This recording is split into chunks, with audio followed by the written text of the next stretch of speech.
And by the end of the film, I just remember just being so touched and moved and having no idea of what so many... Blake Lively submitted her complaint to the California Civil Rights Department, and as one California lawyer explained while reviewing the obtained filing, the details add serious weight to the controversy. In one emotional account, Blake described what should have been one of the most beautiful nights of her career, claiming she was sent to the basement with her friends and family for over an hour because she allegedly wasn't allowed to be seen. At the same time, exclusive clips surfaced of Justin Baldoni speaking to what he called his dream team, the group that helped him edit the film and bring it to completion. While Justin Baldoni has remained mostly silent publicly, his legal team has not. His lawyer has come out swinging, signaling that the gloves are officially off. Now Blake Lively is facing a massive lawsuit that has the internet in a frenzy, yet she appears unwilling to back down. Instead, she's countering aggressively, even as the situation continues to put her reputation under intense scrutiny. Reports suggest that Blake never intended for this dispute to reach a full trial, but the situation has spiraled in ways few anticipated. Critics argue that Blake owes the public some clarity about the chaos surrounding the project. There's strong irony in her accusing Justin Baldoni of emotional blackmail, while others claim her actions have created widespread stress and disruption. The situation escalated further when Justin's attorney addressed the controversy over text messages Blake had shared publicly. According to his side, the messages were real but selectively presented, with only certain portions highlighted to support her narrative. Now that longer versions of the conversations are circulating, many believe the broader context paints a very different picture of what transpired between Blake and Justin. It's also worth noting that Justin Baldoni has not shied away from legal action in the past. He previously filed a 90-page lawsuit against the New York Times alleging libel, false light, and invasion of privacy, demonstrating that he is prepared for prolonged legal battles. Observers say this case appears no different, as he seems determined to defend his name. The drama expanded further when Ryan Reynolds and his PR team were reportedly drawn into the situation in an attempt to manage public perception. Instead of calming the storm, their involvement allegedly fueled more speculation and raised questions about why Reynolds became entangled in the dispute at all. The timeline of events adds another layer of complexity. The conflict intensified on New Year's Eve when news broke that Justin Baldoni was suing the New York Times over its coverage of Blake Lively's complaint. On that same day,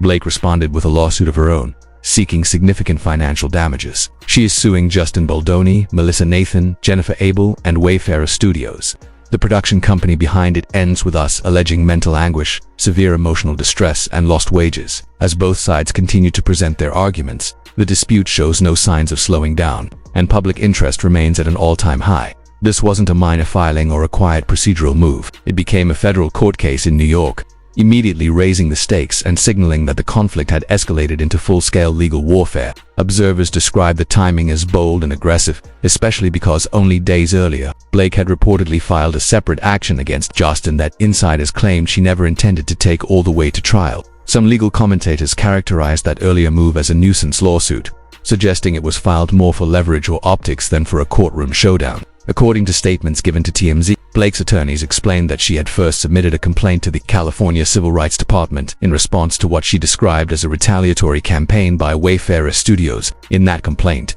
she alleged retaliation after raising concerns about harassment and workplace conduct, claiming violations of both federal and California law. By going through the Civil Rights Department process instead of filing a full civil lawsuit immediately, she was able to obtain a right to sue letter and publicly outlined her allegations without triggering full discovery or submitting to questioning under oath. Critics argue that this decision was highly strategic. A formal lawsuit would have required document production, disclosure of private communications, and sworn testimony. Instead, the CRD route allowed her claims to enter the public sphere under the banner of official documentation while limiting her exposure to cross-examination and evidence demands. Legal analysts say this approach can create the appearance of formal legal validation while postponing the risks that come with full litigation. Her legal team maintained that pursuing immediate full litigation would have complicated her broader objectives. Detractors, however, contend that the filings were as much about shaping public perception as they were about legal remedies. They argue that by leveraging the procedural weight of a right to sue letter, she could position herself as a victim in the public eye, generate major headlines, and control the narrative before the evidentiary process began. Supporters counter that filing with a civil rights agency is a standard and legitimate step in employment-related disputes. Meanwhile, Justin Baldoni's camp has responded by releasing broader context around their communications, claiming that earlier portrayals were selective and incomplete. According to his representatives, the full exchanges tell a more nuanced story and contradict key elements of Blake's public narrative. They've suggested that the complete record will allow the public to assess whether there was misconduct, retaliation, or simply a breakdown in professional collaboration. The situation has evolved beyond a straightforward legal dispute into a high-profile battle over reputation. What began as filings and counter-filings has turned into a broader media spectacle, involving major outlets like the New York Times, which published coverage of the dispute ahead of an anticipated deadline in December 2024.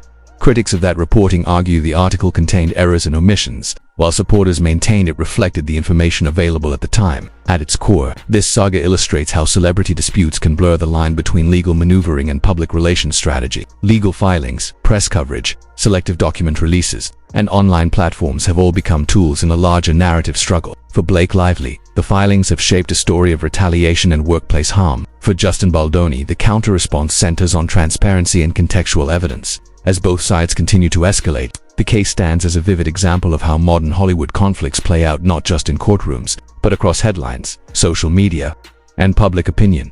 Justin Baldoni's legal team insists that Blake never truly intended for the dispute to evolve into a prolonged courtroom fight, claiming she initially sought a way to voice complaints without stepping into a complicated legal battle. However, according to Baldoni's representatives, the documentation tells a more complicated story. They argue that key communications were selectively edited and presented without full context, including text exchanges between Blake and Justin that were later cited publicly. To counter what they describe as a misleading narrative, Baldoni's team released additional group chats and brought a message threads to show they were not orchestrating any effort to damage Blake's reputation. In one exchange they highlighted, Justin questioned how their actions might be perceived, writing that he was concerned it could look like they were trying to take her down. A response from a team member suggested that Blake's public challenges were self-inflicted rather than the result of a coordinated effort. In another message, Justin reportedly expressed concern about any appearance of planting stories, emphasizing that he did not want misinformation circulating. His legal team has pointed to these exchanges as evidence that there was no deliberate smear campaign. A central piece of Blake's original complaint to the California Civil Rights Department involved screenshots of messages that were later referenced in reporting by the New York Times. One, dated August 16th, included discussion of a Daily Mail article titled, "Is Blake Lively Set to be Cancelled?" In the screenshot, a publicist allegedly shared the link, and responses in the thread included remarks that Blake later interpreted as proof of a coordinated negative press strategy. Baldoni's attorneys contend that the conversation was taken out of context, and that it did not support claims of an organized smear effort. They further argue that the newspaper relied heavily on the CRD complaints framing without independently verifying the broader context of the messages. According to Baldoni's camp, the allegation of a smear campaign hinges largely on that August 16th exchange. When viewed in isolation, they say, it appears suspicious. When viewed within the complete thread, they argue it reflects routine PR discussions rather than an attack strategy. They maintain that Blake's portrayal of the messages was misleading and lacked factual basis. The situation intensified when Baldoni's attorney, Brian Friedman, publicly addressed the controversy in an interview with Megyn Kelly.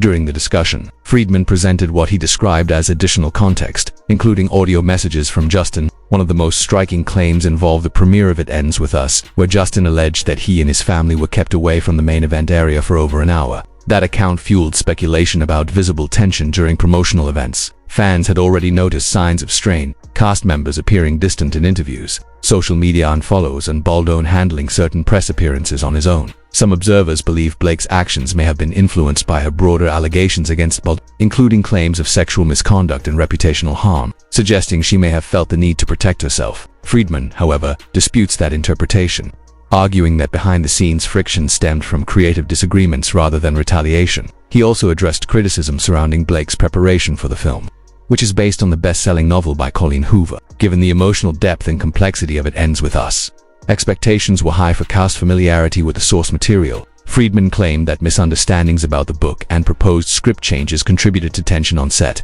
Additionally, Blake previously alleged that Baldoni body-shamed her by questioning her weight. Baldoni's defense has been that any discussion of weight was tied to a specific training or physical performance consideration, not personal criticism. His legal team maintains that context matters in evaluating those exchanges, just as they argue it does in the broader messaging controversy. As the dispute continues, what remains clear is that the conflict has expanded far beyond a single complaint. It now encompasses lawsuits, counterclaims, media scrutiny, and competing narratives, each side presenting its own version of events while the public watches closely. Blake also alleged that Justin Baldoni barged into her trailer while she was pumping breast milk and made inappropriate comments. Baldoni's records and messages, however, tell a very different story. One text shows that Blake actually invited him into a trailer to rehearse lines during that time, directly contradicting her claim. In an interview, Brian Friedman outlined what he described as the larger strategy alleged in Blake's complaint. She claimed a two-part plan. First, to conceal supposed harassment and misconduct by Baldoni, his business partner Heath,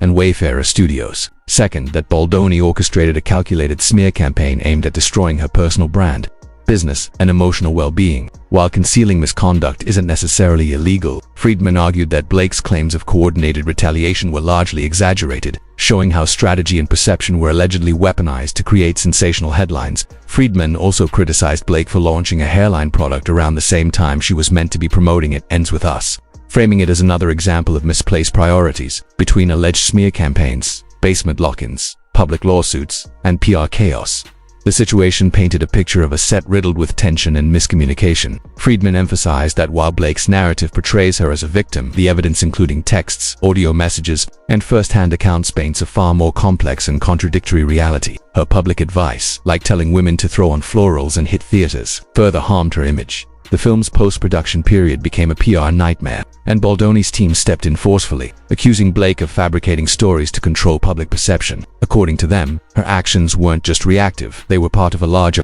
calculated effort to seize creative control over It Ends With Us.